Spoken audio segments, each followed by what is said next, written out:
Okay, so hello everybody. I'm laughing because this is the first time I have done a recorded an interview on Zoom. I've been a broadcaster for many years, but it's so tenuous it can freak you out when you're on your home system. But I will get into this formally now. My name is Megan Spencer. I'm a meditation teacher and I'm on the board of Meditation Australia. Meditation Australia is the national peak industry body for meditation teaching and also for meditation around Australia. And we thought it might be a good time, given that so many people are in lockdown and at home, to bring you an interview series with good folk doing interesting and inspiring things in the world of meditation and meditation teaching. So my first conversation, I'm very excited to say, is with Dr. Elise Bialylew. It's very timely. She is the founder of Mindful in May, which has just started for this year a few days ago. It's the world's largest online global mindfulness fundraising campaign. It's been going since 2012, has involved over 40,000 meditators worldwide and has raised over $800,000 in that time, with proceeds this particular year going towards Australia's bushfire recovery efforts, which is fantastic. She's also a mindfulness meditation teacher. You can see her right in front of us now. She's a coach, she's a psychiatry-trained doctor and author of the book, The Happiness Plan. And all of this to me, Elise, adds up to you must be one busy person. Yeah, and a couple of daughters thrown in there as well. Well, look, it kind of brings me to my first question, actually. Is that how you found your way to becoming a meditator? I guess as a way to kind of manage stress or busyness and to build some pausing into that? Well, actually, it wasn't just that. It was definitely that. But I think I was training in psychiatry, and as I moved through that process, I was starting to become a bit disillusioned because I felt that I was not really learning much about how do you ensure that the mind and the brain flourish. I was just learning about how do you help people when they're on the brink of despair, falling apart. And so, that was my own realization that what I really wanted to understand and move into was flourishing. And so it was a combination of things, but basically it was in that context that I started to get really curious about meditation, and happened upon, quite fortuitously through going to different conferences, happened upon Richie Davidson. This was like probably, 18 years ago or something, and heard him talk, saw the brain scans on the screen. And as someone that had trained in medicine, just was completely awestruck. I just couldn't believe what I was hearing, and then dived deeply into the science, and then took myself quite deeply into the practice and went and trained with Jon Kabat-Zinn, and then went on this path through trying to deepen my actual understanding around meditation. So I think for me, it was more, my whole career was about, my motivation to go into psychiatry was all about learning everything about the brain and the human condition. And so this was sort of a natural segue in a way that ended up being a lot more aligned with my values and my personal yearning and strengths and what I could offer the world, really. And you had been introduced a little bit, hadn't you, as a child to meditation from your mum, is that right? Yeah, so my mum's a psychologist, and she had a very beautiful bookshelf with just all of the teachers that we know and love. So Jon Kabat-Zinn and Jack Cornfield and Sharon Salzberg, they were all on that bookshelf. Sogyal Rinpoche, Tibetan Book of Living and Dying, I remember reading at a very young age. I was a bit of an existentialist, sort of, naturally born existentialist. So yeah, I had exposure. I was primed, and Mum definitely took me along to various, the Ian Gawler conferences and so forth. And I just kind of, hang out with Tibet monks and I guess it was early exposure as well. Yeah. Oh, it sounds like, I guess, I've been reflecting on this in my own life too, that you do so many things, but in a sense, they all kind of come together on one path. And certainly meditation for me has brought me to this point where I teach meditation, but I also use my own skills throughout my life in it as well. But bringing you, I say that because I'm thinking like bringing you right now to the moment of Mindful in May, this huge international social enterprise project that you've put together, I would say with a lot of love and a lot of hard work. So how is Mindful in May 2020 going for you so far? How long do you have? It's quite an interesting story with lots of twists and turns. Let's just say April is the busiest month of my year, and I ended up in hospital in the COVID ward and have been sicker than I've ever been in my life for most of April. So I'm really good now. But so suffice to say that, I mean, I've been using all of my mindfulness skills this April, and I can honestly say that if I didn't have that as an inner resource, I really would have, I don't know what I would have done, because I had my 2 kids at home, my 4-year-old, my 1-year-old, with my partner, and about to launch the campaign. It was really, really challenging. So that's on a personal level. Well, can you just excuse me while I just go, oh my God, that's amazing. I didn't know that little bit of research. Yeah, it's been a very wild ride. So sort of like being in a pandemic and then at the same time becoming sicker than you've ever been in your life and being shipped off to hospital.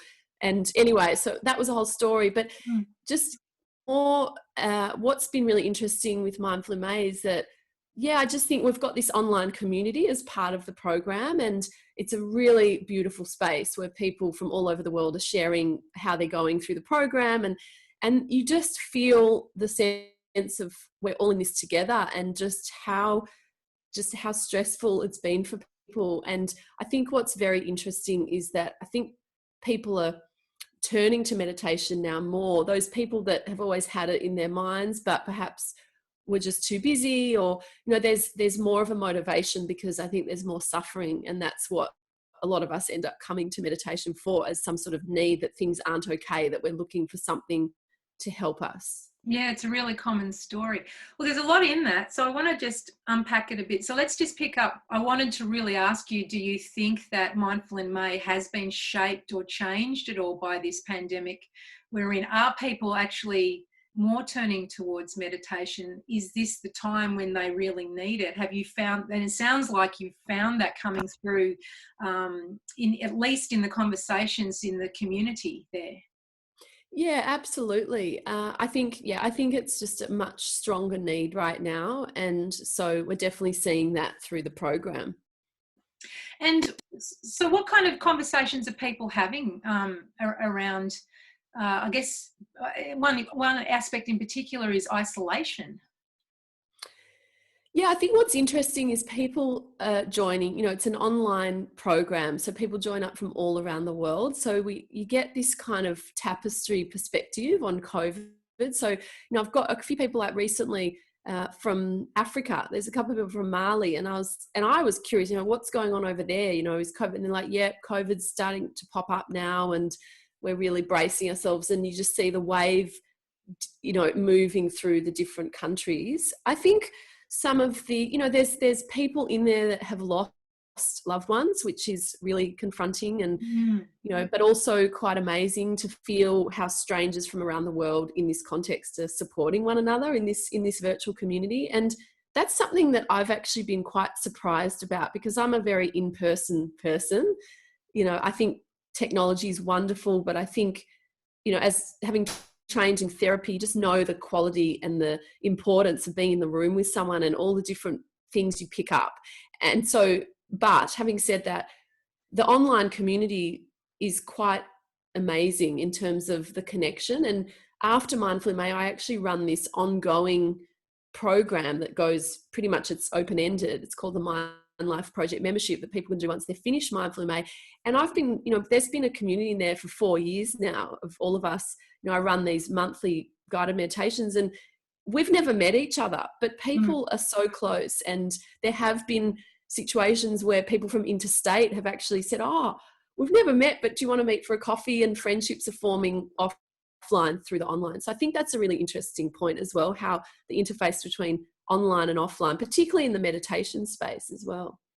Yeah, it's all about the quality of the interaction, isn't it? It's like in mindfulness, it's about Yeah. quality of attention, but in any space, really, it's about the intention behind it and the quality of the communication and what you want Yeah. to get out of it.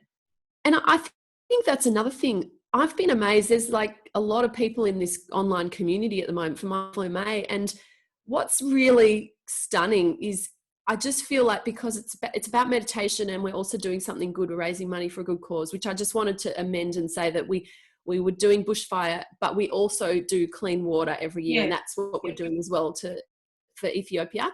And so, but just good people. Like, we don't have any problems in that group of having to delete posts of spammers or inappropriate, just genuinely good people, which I think is a lovely testament to kind of meditation in a way, not to be too naive about it. Yeah. Because, No, I'm just thinking, I'm sorry to interrupt you. I'm just thinking, you wouldn't want any trolls in the mindfulness community, would you really? I wonder if there's such a thing as exactly. mindful trolling. I hope not.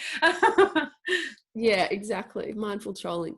But yeah, so I think there's a lot of like-mindedness in that community, which is really special as and well. support, it sounds like, as well. Yeah. The other thing that happened this year, which was different, is, as I sort of interview and bring together some of the inspiring teachers in the world. And I think this year in particular, it was very exciting. I've been trying to get John Kabat-Zinn on the program for many, many years.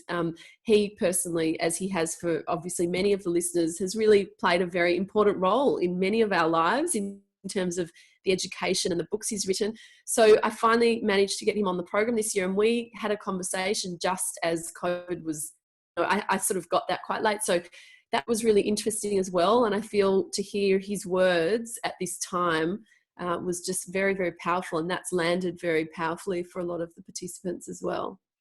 Yeah, a lot of these teachers are being called on to provide further teaching and wisdom and a sangha, I guess, a community. And it's that is one great thing about the technology platforms.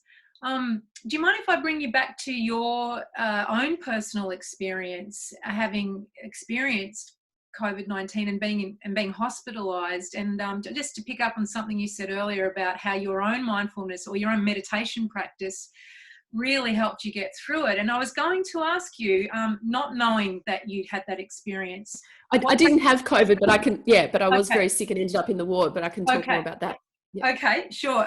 But how your own practice, or what practices you've been doing to keep yourself, I suppose, balanced and nourished and feeling a sense of groundedness in this very, what everyone's calling unprecedented, uncertain time. Well, I can talk to sort of an anecdote. So what happened to me is I was in hospital very, very unwell with septicemia and ended up getting a COVID test. And at the end, I was supposed to come home, and then they last minute said, look, we should probably test you for COVID because I had a few respiratory symptoms. And they said, like, it'll only take 24 hours. It'll come back really quickly and then you can go home. So I said, okay. So they moved me to the COVID ward at the time. And that in itself was highly anxiety provoking for me because, I'd be very proactive in the self-isolating and I just felt quite at risk actually being in there. And so they put you in a room and you're not allowed to leave the room. And I was still quite sick, but was, able to go home. And anyway, cut a long story short, the test just wasn't coming back. So I was stuck in this room and in this ward, and, the nurses were so under pressure that, to get a glass of water you'd have to wait like an hour and a half or something. And my kids were at home, and it was just really, really stressful. And I have to say that after having been so sick in hospital, I just wasn't in a great state of mind. And I then had this layer on top that came, which was that I'm not coping very well with this and I'm kind of losing it a little bit. And I felt quite sort of judgmental of myself, that I was, that I've got all these tools and I've done this for so long, and yet here is the time that these are supposed to come to the rescue. And I just feel like I'm so stressed and, feeling so bad. And then what happened was really interesting.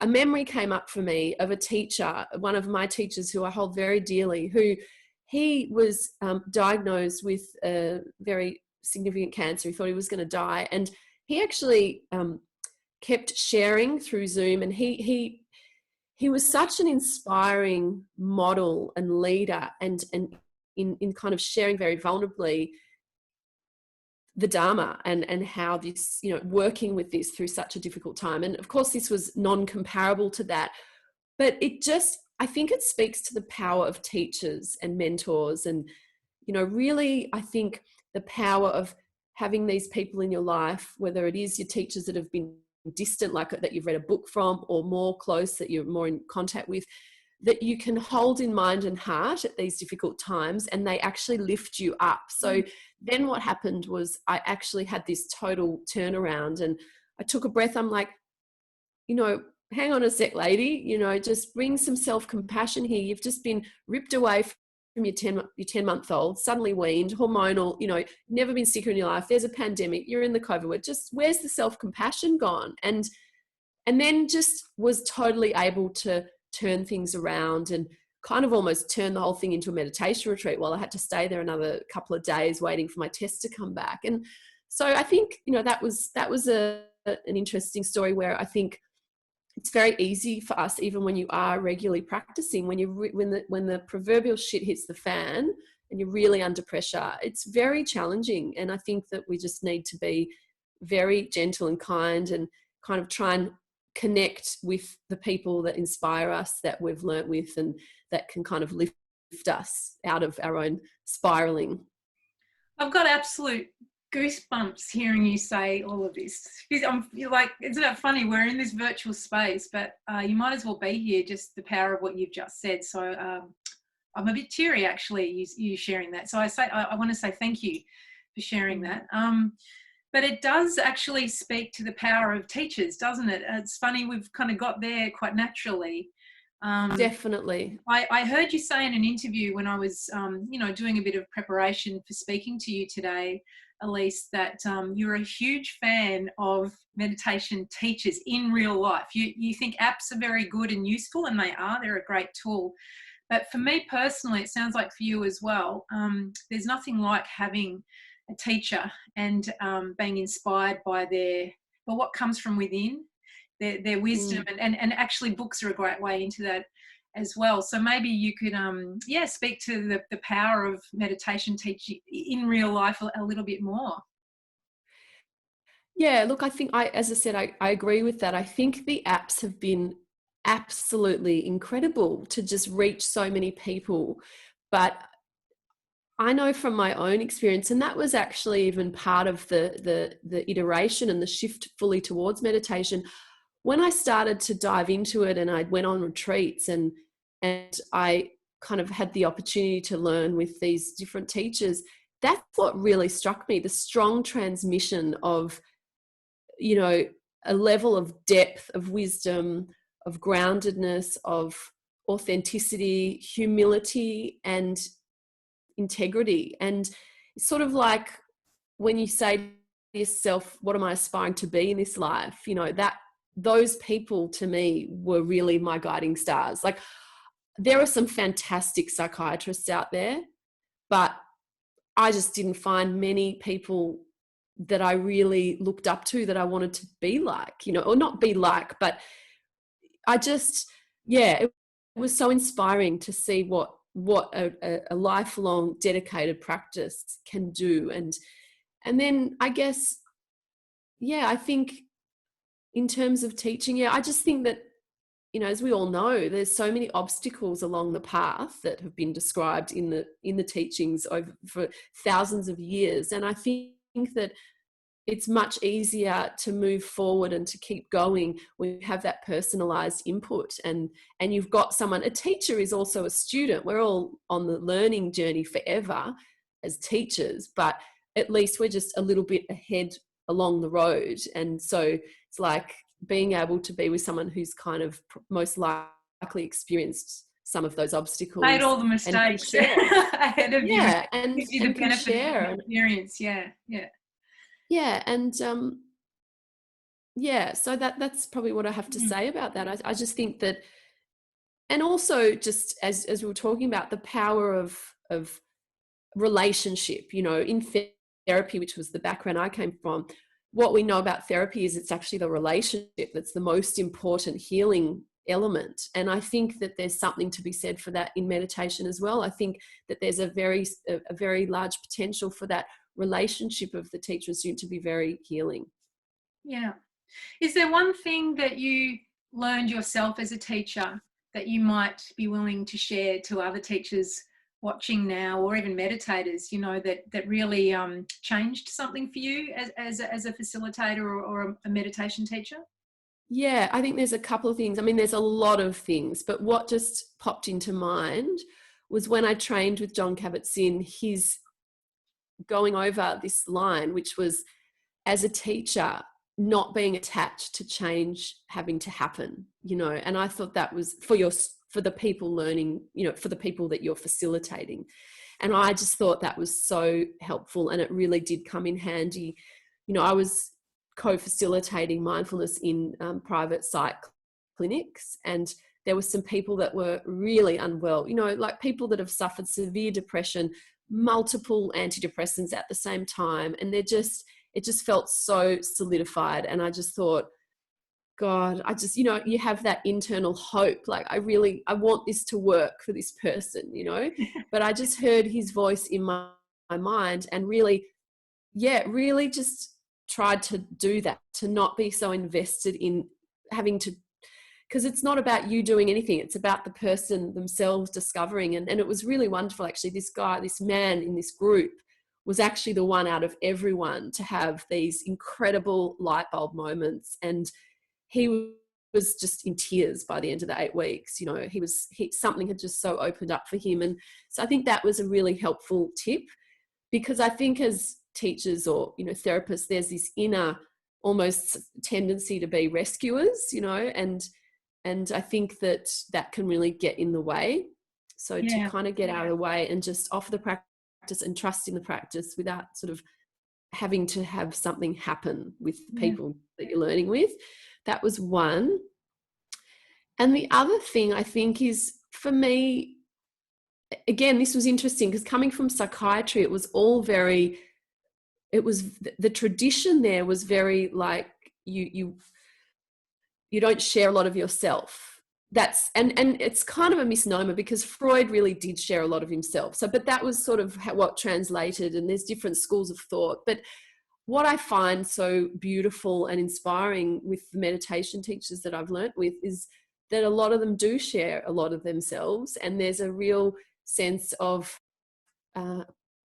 we're all humans, and there's no kind of, we're all humans, we're all vulnerable, we've all got fears, we're all flawed. And so I think for me, feeling inspired by that, and over time getting more comfortable and more courageous to actually share that, and also recognizing the shame that is there for all of us around all these different vulnerabilities. And for me, that's been really worthwhile as well. But then on the flip side of that, I love what Brené Brown says about this, because I think that there's a line that you also have to understand and be careful to kind of share mindfully, and also ask yourself, is what I'm sharing of service to the people that I'm sharing this with? Because it's not about you, it's about how can this be of benefit to others. Yes, and keeping that space safe also, not letting people worry about you. I understand what you mean by that. We're coming to the end of our time together. You've just spoken so beautifully, so I'm very grateful to you. Thank you very much, Elise. We haven't spoken much about Mindful in May, but I take it that you're raising money, you've got a lot of people on board, and also the important thing is people still have time to sign up and be part of it if they wish to. Is that correct? Yeah, so basically doors close 11th of May. So it started on the 1st of May, and the idea is it's really an invitation for beginners to learn. So you can be a complete beginner, and it kind of takes you by the hand, and it offers you practices every day from all different teachers, some from the Meditation Australia community as well as overseas. And I think the great thing about it is, with an app, you sort of get sometimes overwhelmed, like what one should I do? And so there's no choice here. It's just, here, show up for today. This is what you're going to do. You're going to do and here's your interview, and here's your community. So it's for beginners, but what's also interesting is to have people coming back.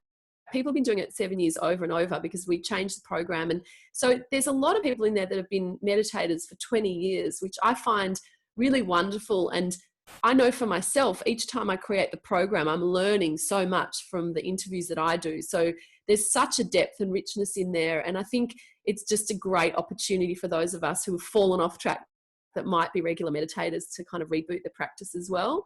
And then, yeah, as you say, it is about spending some time reconnecting with yourself and nourishing yourself, but also recognizing that we're part of a broader global planet. And, you know, particularly in these times in the pandemic where, you know, 1 in 9 people on this planet can't access clean and safe drinking water. So it's just horrible to even think about, you know, the fact that we have certain reserves within this crisis, but the most vulnerable on the planet don't. So I think this year more than ever is a very important year to raise this money. And I think what I've been astounded by is that people are giving. You know, we really didn't know if there would be any fundraising this year, which is fine, you know, because we still offer the program. But I've been really touched and moved by the fact that we're actually raising funds, and despite the hardships for everyone at the moment, people are still putting out money, and you know, for $50 one person gets clean water for life, forever. So you change one person's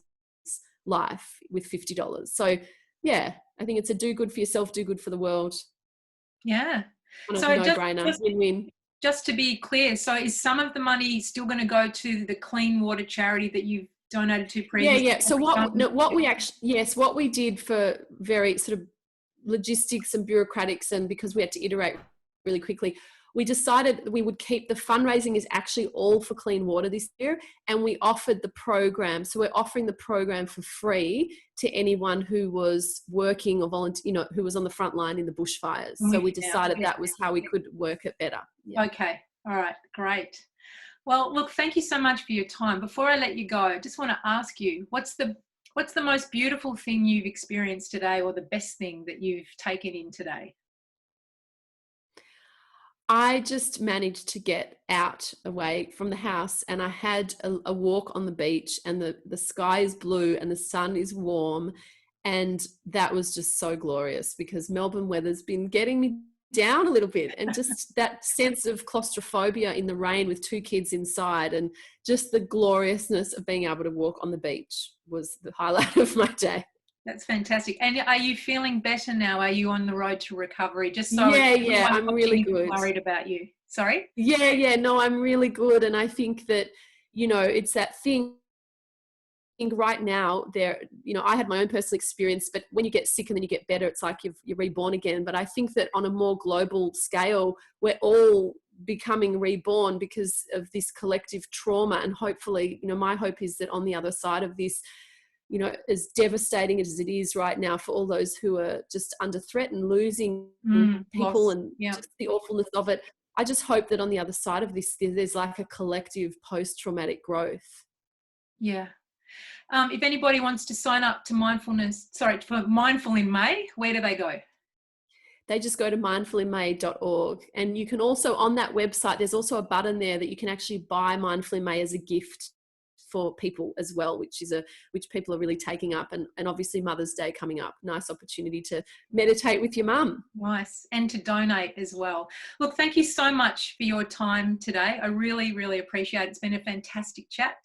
I thank you on behalf of Meditation Australia as well, and our members. It's a member organisation, so if anybody would like to find out more about the services that are on offer, or the resources actually, or where to find a meditation teacher, feel free to visit our website also, which is meditationaustralia.org. I hope I've got that right.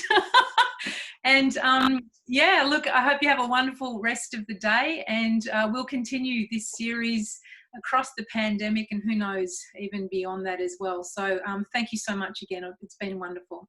A pleasure. Great to chat with you, Megan. Thank you.